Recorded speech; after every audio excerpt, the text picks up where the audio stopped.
روزے میں blood test کروانا، کیا روزے میں بلڈ ٹیسٹ کروا سکتے ہیں؟ صبا مجید کینیڈا سے، جی ہاں کروا سکتے ہیں۔ گردے کمزور ہو تو روزہ چھوڑ دینا، میرا لیور ٹرانسپلانٹ ہوا ہے اور گردے بھی کمزور ہیں، کیا میرے لیے اجازت ہے کہ روزہ نہ رکھوں اور فدیہ دے دوں؟ ڈاکٹر سے پوچھیں، ڈاکٹر اگر کہے کہ آپ کو روزہ رکھنے سے گردوں کو نقصان ہوگا تو پھر روزہ چھوڑ دیں، اور جب صحت اچھی ہو جائے یا سردیوں میں روزے رکھ لیں، بعد میں بھی ناممکن ہو پھر فدیہ دیں آپ،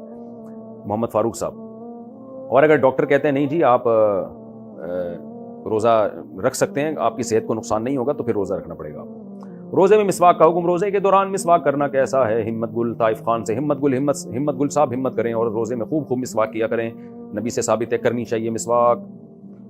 روزے میں انہیلر کا استعمال، کیا انہیلر لینے سے روزہ ٹوٹ جاتا ہے؟ سمن صاحب ٹیکسلا سے، جی ہاں ٹوٹ جاتا ہے، کیونکہ اس میں دوا کے ذرات ہوتے ہیں جو آپ کے پھیپھڑے شریف میں جاتے ہیں۔ عمرے کے سفر پر روزہ چھوڑنا، عمرے پر جا رہے ہیں، فلائٹ کنیکٹیو ہے، 4 گھنٹے اسٹے ہے، پھر ایئرپورٹ اور پھر ہوٹل تک کا سفر ہے، کیا اس صورت میں روزہ قضا کر سکتے ہیں یا عمرہ کے لیے روزہ رکھنا لازم ہے؟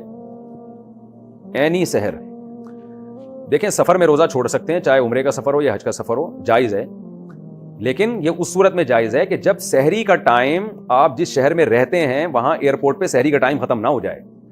یعنی روزہ شروع ہو سفر کے دوران، ابھی آپ ایئرپورٹ پہ بیٹھے ہیں اور سحری کا ٹائم ختم ہو گیا تو ابھی تو سفر آپ کا شروع نہیں ہوا، تو یہ والا روزہ آپ پر لازم ہوگا، تو پھر اس کو کمپلیٹ کرنا بھی لازم ہوگا۔ لیکن اگر جہاز اڑ چکا ہے اور اڑنے کے بعد جناب آپ کے شہر کی حدود کو جہاز نے کراس کر دیا اور پھر اس کے بعد جا کے سحری کا ٹائم ختم ہوتا ہے، تو آپ مسافر بن چکے ہیں تو پھر آپ روزہ چھوڑ سکتے ہیں۔ رہا یہ کہ روزہ چھوڑنا افضل ہے یا رکھنا، تو اگر سفر میں روزہ رکھنے میں واقعی تکلیف ہو رہی ہے تو پھر روزہ چھوڑ دینا افضل ہے، بعد میں قضا کر لیں، اور اگر چھوڑنے میں تکلیف نہیں ہے، آسانی کے ساتھ رکھ سکتے ہیں، تو پھر رمضان کا روزہ سفر میں رکھ لینا یہ زیادہ افضل ہے، کیونکہ بعد میں بڑی مشکلات ہوتی ہیں، قضا کرنا بھی، سب نے روزہ رکھا ہوا ہے، رمضان کی فضیلت بھی بھرپور طریقے سے حاصل ہوگی، پھر رکھ لینا افضل ہے۔ ماہواری کے دوران عورتیں عبادت کیسے کریں؟ میرا رمضان مبارک کے آخری عشرے میں ماہواری کا وقت ہے، اب جو روحانیت نماز اور روزے سے حاصل ہوتی ہے وہ صرف تسبیح اور دعا سے حاصل نہیں ہو پاتی، اس صورت میں ہم عورتیں کیا کریں؟ ویسے ہی عورتوں کی تعداد دوزخ میں زیادہ ہوگی۔ فاطمہ صاحب مکہ مکرمہ سے بھی، فاطمہ صاحبہ آپ گھبرائیں نہیں، اللہ نے چاہا تو انشاءاللہ آپ جنت میں جائیں گی۔ وہ جو حدیث میں آتا ہے نا عورتیں دوزخ میں زیادہ ہوں گی، اس کی وجہ یہ نہیں ہے کہ وہ حیض میں نماز نہیں پڑھتی، بلکہ اس کی وجہ شوہر کی ناشکری ہے، کثرت سے لعن طعن ہے، تو آپ اپنے شوہر کی ناشکری نہ کریں۔ آپ حدیث میں آتا ہے شوہر ساری زندگی عورت کو کھلاتا پلاتا ہے، کبھی بیچارے سے اونچ نیچ ہو جائے تو عورتیں تانا دیتی ہیں کہ میں نے تم میں کبھی کوئی خیر دیکھی نہیں ہے، ڈھنگ کے آدمی نہیں ہو تم، میری شادی اس جگہ غلط ہوئی ہے، تو بھائی اونچ نیچ ہر آدمی سے ہو جاتی ہے، تو اس قسم کے میاں کو تانے دینے کی وجہ سے عورتیں جہنم میں حدیث میں آتے جائیں گی۔ آپ یہ تانے شوہر کو نہ دیں، اگر کبھی اونچ نیچ ہو جائے تو برداشت کر لیں، یہ تانا دینا تو کوئی ہلکے قسم کا تانا دے دیں، ہلکا پھلکا سا،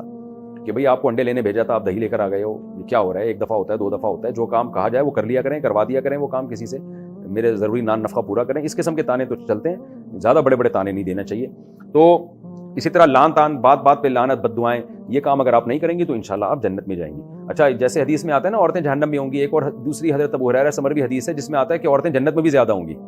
اصل میں عورتوں کی تعداد ہی زیادہ ہوگی، جنت میں بھی زیادہ اور جہنم میں بھی زیادہ، کیونکہ ہر مرد کو جنت میں دنیا کی کم از کم 2 بیویاں ملیں گی، 2 عورتیں ملیں گی، کیونکہ اتنی ساری عورتیں ہیں جو جنت میں جائیں گی، وہ ہر ایک کے شوہر نہیں ہوگا ہر ایک کا۔ اس حدیث سے بعض حضرات نے استدلال کیا ہے کہ عورتوں کی تعداد ہی اتنی زیادہ ہوگی کہ جہنم میں بھی زیادہ تو جنت میں بھی زیادہ ہے، تو یعنی گروتھ ریشو عورتوں کا زیادہ ہوگا، تو اس لیے بہرحال رمضان کے آخری عشرے میں آپ کے ناپاکی کے ایام ہیں تو نماز روزہ تو بہرحال نہیں ہو سکتا، لیکن آپ دوسری عبادتیں ترک نہ کریں، آپ تسبیحات کریں، درود شریف کثرت سے پڑھیں، دعائیں کثرت سے مانگیں، دعا کتنی خوبصورت عبادت ہے، رمضان کے آخری عشرے میں راتوں کو اٹھ کے لمبی لمبی مصلی پہ بیٹھ کے دعائیں مانگیں، تو اس میں کیا حرج ہے؟ دعا تو اللہ رات کے آخری حصے میں قبول کرتے ہیں، پھر رمضان ہو، پھر رات کا آخری حصہ ہو، پھر رمضان کا آخری عشرہ ہو، پھر طاق راتیں ہوں، لیلۃ القدر ہو، تو دعائیں نہیں چھوڑنی چاہیے۔ جو عورتیں مینسس کی حالت میں ہوں ان کو بھی رمضان کے آخری عشرے میں کثرت سے دعائیں مانگنی چاہیے، تسبیحات پڑھنی چاہیے، صرف نماز نہیں پڑھ سکتی اور